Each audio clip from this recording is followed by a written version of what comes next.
House.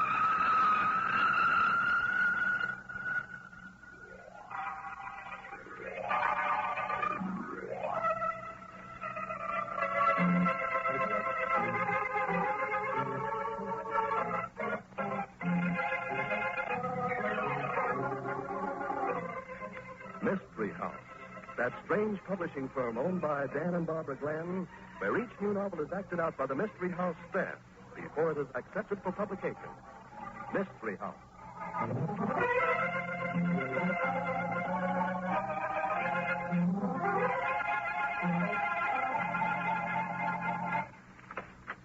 Come in, Art. Come in. Thank you. We're all ready to start tonight's tryout of a Mystery House novel. Well, fine.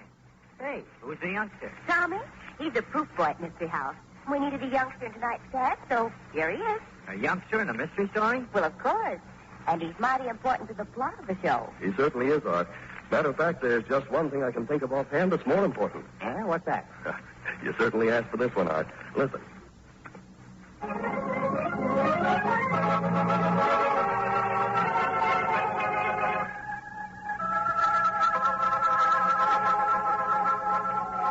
Okay, Tom. That's for tonight's story. Nothing but the proof. This is the story of Johnny Loomis. Johnny Loomis, who said, I've decided to commit a murder. And I know that I won't be bothered about any pangs of remorse after I kill Jess Fallon, because he has to die. Dorothy isn't mature enough to recognize true values. And she's fascinated by the romantic voice, the dramatic poses, and the theatrical background that Jess Fallon affects. She's going to marry him, and she'd be dreadfully unhappy married to an actor. Besides, I love her. I must kill him. But I must make my plans carefully, logically, calmly. I must have an alibi that can't be broken.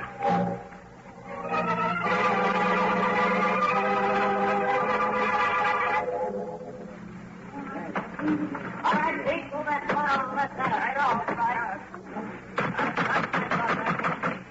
Come on in, I'm busy.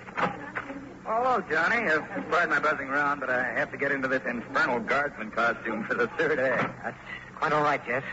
I just dropped backstage to congratulate you on a magnificent performance. Well, thanks, but you've seen the show half a dozen times before, Johnny. Why all this? I wasn't referring to your part in the play, Jess. I was talking about the superb job of acting you've done with Dorothy. Oh, acting? Yes. She's an impressionable youngster. You've been able to act a romantic hero for her. She's not marrying you, you know. She's not in love with you. Hey, look, this is no time to get me all riled up, Johnny, right before the big act of the show. Yes, I know. Acting is the one important thing in the world to you, isn't it, Jess? I'd say that the part you've created for Dorothy's benefit is your most successful role. Oh, I knew that you felt that about Dorothy and me, Johnny, but I didn't think you'd be such a bum sport about it. What's so wonderful about sportsmanship? I don't play for sport, Jess. I play to win. Oh, I like your nerve, coming in here while the show's on, trying to stir up a row. The show. That's the important thing, isn't it? Oh, for the love of Pete, clear out of here, will you? Yes. I'm leaving. And this is the last time you'll see me alive, Jess. What? Oh, don't talk like that. It's your fault, Jess.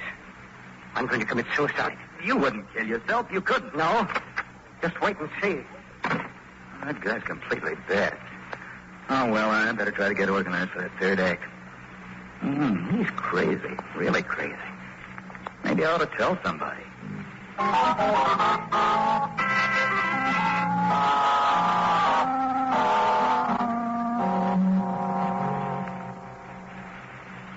I thought it was your imagination, Jess, but I'm worried about Johnny Loomis. You mean he's been scaring you with that suicide talk of his? Yes. Yes. Do you think he'd actually go as far as that? I don't know, Dorothy. He's a queer type. Moody. I never quite understood him. What makes me feel terrible is acting this way. Somehow it spoils all the happiness of our wedding plans. Don't let it, Dorothy. Well, I suppose I ought to be heading to the theater. Matinee today. I have a notion to go with you. I'd love to have you, darling, but there's not much for you to do while the show's on. I could watch the show. I think you already know the lines better than I do. Well, maybe. But every time I see it, it's a thrill to know that every other woman in the audience is crazy about you and don't mind. I'm afraid that you're an incurable romanticist. It's fun being one. I hope you'll never change, darling. All my life I've felt that way about things. Maybe that's why I knew the first time I talked to you that this was it. You know, I really owe Johnny Loomis something for bringing us together. Oh, There's the phone. Hello? What? Oh, yes, Johnny. No. Speaking of the devil. You what? Johnny, please, listen to me. Don't do anything foolish. Please. What? Is he threatening suicide again? Listen, now, let me take that phone. I'm going to tell him all. Yes, please. No, Johnny, you're being very silly about all this, and you're making me very unhappy. Why don't you come over and talk to me? No, you mustn't, Dorothy. I'd like to explain things to you, Johnny. Maybe that would make everything better all the way around. You'll come? Fine. I'll be waiting for you. Goodbye. Dorothy, you shouldn't have invited him over here. He might be dangerous in his present mood. Johnny and I are going to have an understanding. In trying to be kind to him, I've hurt him more than I would have by making a clean break. Well, take a lot of curtain calls this afternoon, darling. I'm coming back here just as soon as the matinee is over. I'll be worried about you until I see you again. And you tell him for me that if there's any more of this foolishness, so help me, I'm going to call the police.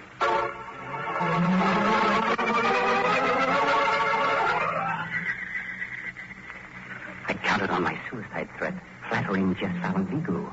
I knew he'd talk to his friends about it. But I had to be sure that the suicide idea was firmly planted. So I had to talk to Dorothy. I'm not an actor. It was most abhorrent for me to mouth words about taking my own life, but necessary. It was easy enough to see that she was frightened. Johnny, you're talking like a madman. Try to be sensible about this, please. Yes? Well, since when has sense and love gone together? But I've explained to you that I don't love you. I never have loved you. Love has to be a mutual thing to be successful. But you don't know whether you love me or not, Dorothy. You're infatuated by an actor playing a glamorous role. That's not true. You marry Jess Fallon, and all your life you'll regret it. What's more, all your life you'll know that you killed me. No, you mustn't talk like that. I can't stand the thought of you marrying anyone else, Dorothy. I'd have to kill myself. Can't you see? There's nothing else for me to do.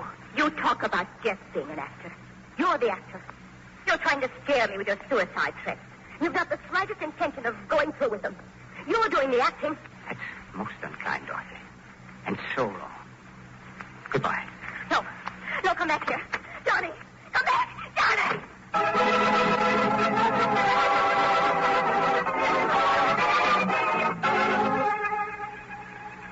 I knew that Jess Fallon's matinee would be over at 4:40 o'clock. That he'd reach his little apartment near the theater at 10 minutes before 5. So at 4 o'clock, I sat down at my desk and wrote a rather maudlin suicide note, one that would make people feel sorry for me. Then I went down to the basement and asked the janitor for change for a $1 bill, explaining that I wanted to put a quarter in my gas meter. I went back up to my apartment and telephoned Dorothy Carlyle.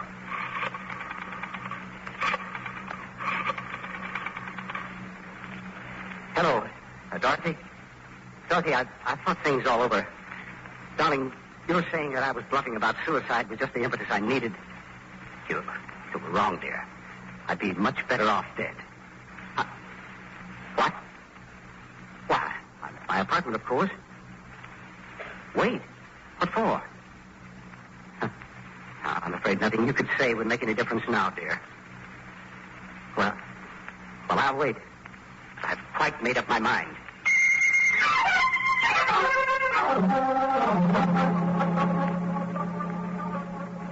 It was just 4:40 when I finished the phone call. Just time for Jess Fallon's matinee to end. And only time for me to get to his rooms before him if I hurried. I turned on all the gas jets in the kitchen stove, and I locked both doors to my apartment with the spring locks, and went down a back street, my hat pulled low over my eyes and a muffler up around my chin. I went to Jess Fallon's room and waited.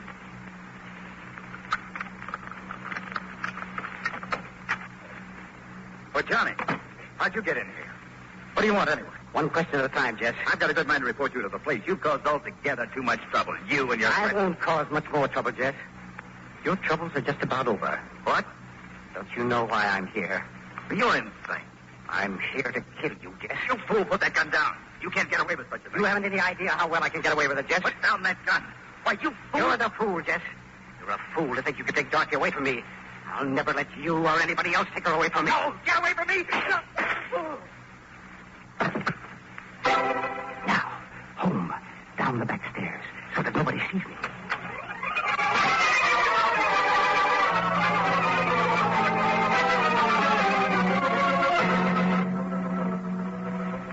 I looked around carefully and breathed deeply at the fresh, crisp air. No, I wasn't shaken at all.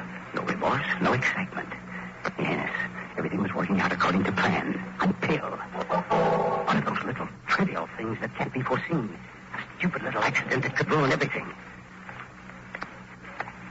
Oh, Mr. Loomis! Oh, Mr. Loomis! Just a minute, Mr. Loomis. Hey, wait for me! Quiet, boy, quiet. You don't need to disturb the whole neighborhood. I guess you don't remember me, Mr. Loomis. I'm Ronnie Morgan. We live next door to the Carlyles. Don't you remember, Mr. Loomis? You took me for an automobile ride one Sunday afternoon last fall, along with Dorothy. You're sure you don't have me confused with someone else, son? Why, gee whiz, Mr. Loomis. What's the matter? You act like you saw because I stopped you. I just wanted to say hello. I was hurrying to get home by 5 o'clock, and it's nearly that now. And I thought maybe you'd give me a lift in your car. I'm sorry. I don't have my car here. You're sure about the time, are you? Of course. Yes, of course. Well, if you'll excuse me, Ronnie, I'm in a dreadful hurry. I'll see you some other time. I was panic-stricken. A stupid schoolboy who could completely upset my carefully planned alibi. I had to work fast, furiously, desperately fast. And I did. As soon as little Ronnie Morgan had walked on, I ran back down the alley, back up the steps, and into Jess Fallon's rooms. I remembered his theatrical trunks full of costumes. I opened one. I thawed through the costumes. East Indian costume? No. Prince of the Royal Court? No. Wait a minute. A devil suit. Brilliantly red, complete with tail, horns, and hideously painted devil's mask. Exactly what I wanted. I put it on and raced down the alley, along the route that Ronnie Morgan would be taking. Running for my life. I had to take chances now. I kept in the late afternoon shadows. I caught a glimpse of the little boy walking leisurely along the sidewalk. I dodged my way through a yard. I slipped up behind him and...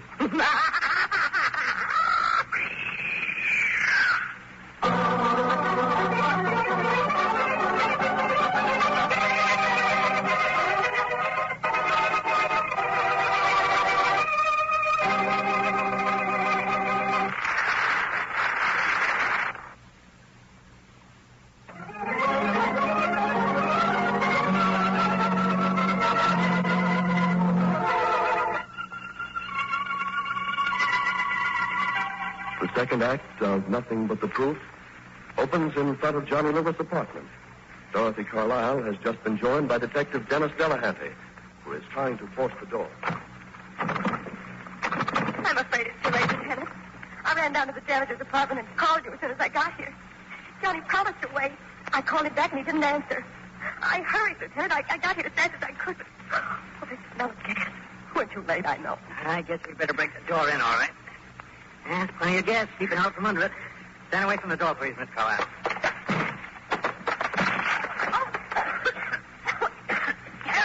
You better stay out here in the hall, miss. I'll get him. How long has he been in there? Well, it was 20 minutes to 5 when he called me. Now, I got here about 5 minutes to 5. What time is it now? 5:15. Oh, if he said, I'll never forgive myself. Need any help? I haven't found him yet. Kitchen door's closed. He's probably in there. Is he there? Yeah. Don't think he's dead yet. He collapsed on the floor. That may have saved him.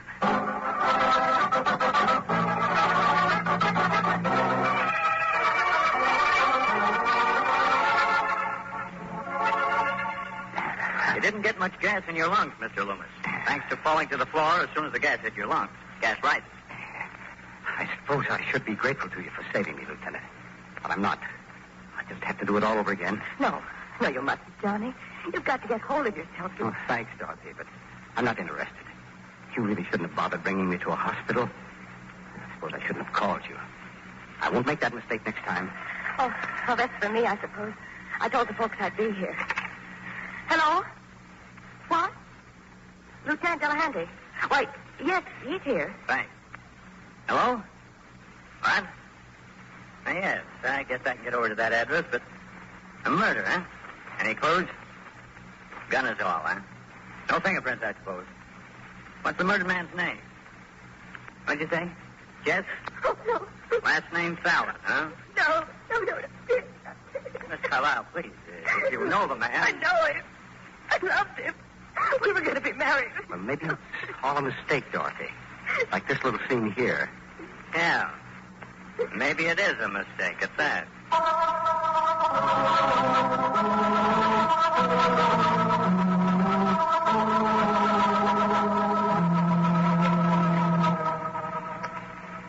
Johnny, Johnny Loomis killed Jess, Lieutenant. I know it. I'm sure of it. Being sure of a murder doesn't help much, Miss Carlyle. What you think and what you feel may be right, but the law won't listen to you. It takes nothing but proof. Solid, hard facts. Johnny Loomis is insane. He was jealous of Jess and he killed him. I stake my life on it. You've given Mr. Loomis a pretty good alibi, Miss Carlyle. I wouldn't give him. You said he called you at 20 minutes to 5. Yes. And you got to Loomis's place at 5 minutes to 5. You're sure of that, are you? Yes, positive. Loomis had already started his suicide attempt when you got here. The gas was turned on and the doors were locked. But what of it? He killed Jess. Nope. You've just proved that he didn't. Jess Fallon left the theater at 4:40. The same time Loomis was calling you. Walking real fast. You can make it from the theater to his rooms in 10 minutes. That puts him at home no earlier than 4:50. Don't you see? Johnny Loomis killed him. It's a good 10 minutes from Fallon's rooms to Johnny Loomis's apartment. Now, that would mean Loomis couldn't possibly have killed Fallon and gotten back to his place before 5 o'clock. Oh, you see, it won't work. You can't make it work. Oh, excuse me, officer. Somebody's at the door. Wait. Hello, Ronnie. I'm sorry, but I'm rather busy right now, dear. You run along and play. Mother said it might be pretty important, Miss Dorothy. She said I should come right over and talk to you. Right away. It's important? Yes. It's about Mr. Loomis and the murder. About Mr. Loomis? Yes, and I'd been playing in the schoolyard with the rest of the kids, and I was late getting home. 5 minutes to 5 when I saw Mr. Loomis. What's that? So, 5 minutes to 5, did you say? yes, sir. Just where did you see Mr. Loomis, Sonny? Why, over on Cinder Street, the block where the murder was. I asked him for a ride in his car, and he didn't want to talk to me, and acted awful funny. Yeah, I'll bet. He was pretty cute. But he couldn't have been there and In the kitchen on the floor? He wasn't. He must have turned on the gas right after he called you. And he locked the doors and tore over to Fallon's and killed him. Meanwhile, you got to Loomis's and tried the front door and smelled the escaping gas. Of course. And you called me. Johnny Loomis got back to his place about 5 minutes after 5. Went up the back stairs and into the kitchen. He took a few whiffs of gas and lay down on the floor, knowing that he'd get enough air there to keep him alive, even if he passed out. I got there 10 minutes later and broke down the door. That's the way he did it. The only way he could. And with Ronnie seeing him near Jess Fallon. That's the proof I needed, Miss Carlyle. Now we've got Johnny Loomis right where we want him.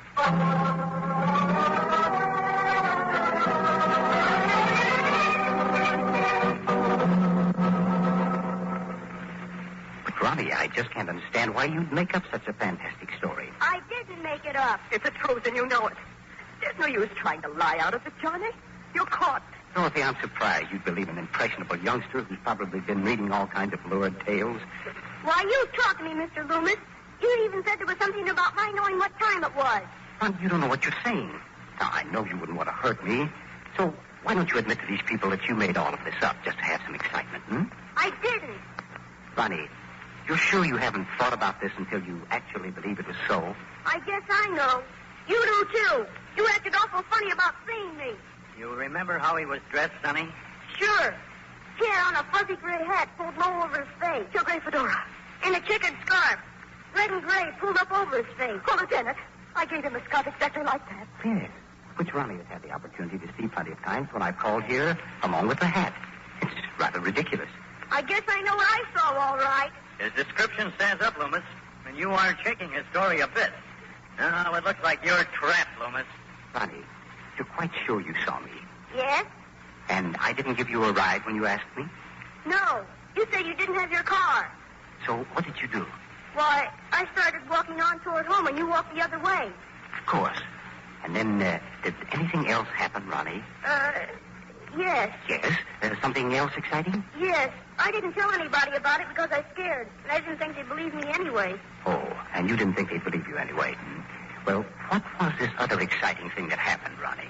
Well, I walked on a little ways into the next block, wondering why he'd acted so funny.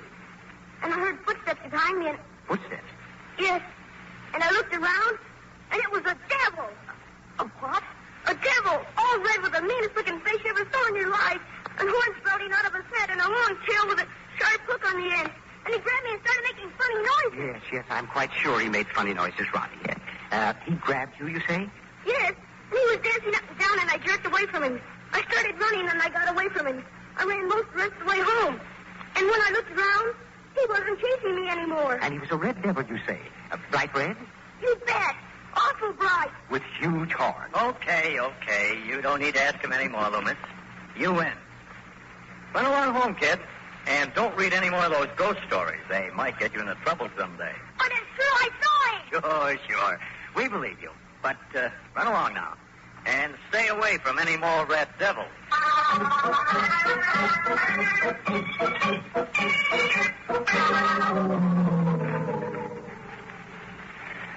Dorothy, you've no idea how deeply you've wounded me believing that I'd kill the man you thought you loved. You did kill him. You mustn't be so bitter and suspecting, dear. Don't you dare call me dear. Get out of here. Never want to see you again. You're wrong, dear Dorothy. You love me. You've always loved me. And as soon as you get over this shock... I'll never get over it. And I wish you'd get out of my sight. I hate you. Oh, I wonder who that could be. Why, Lieutenant Delahunt? Yes, ma'am. I'm glad Mr. Loomis is here. Hello, Delahanty. I've got a warrant for your arrest, Loomis. My arrest? What? I thought we'd gone over all that. Yeah. The little boy's story wouldn't stand up, but I got to thinking. So I got the chief to give me a half a dozen cops, and we scoured the neighborhood of just Fallon's apartment. Look what we found. A package. What is it? Something that was pretty well hidden. We'll unwrap it.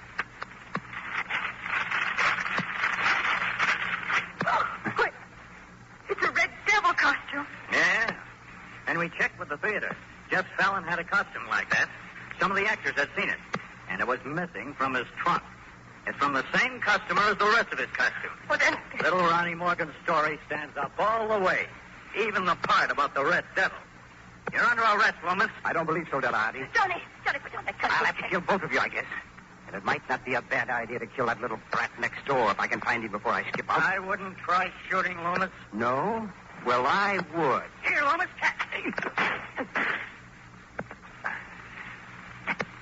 That devil suit. In my face.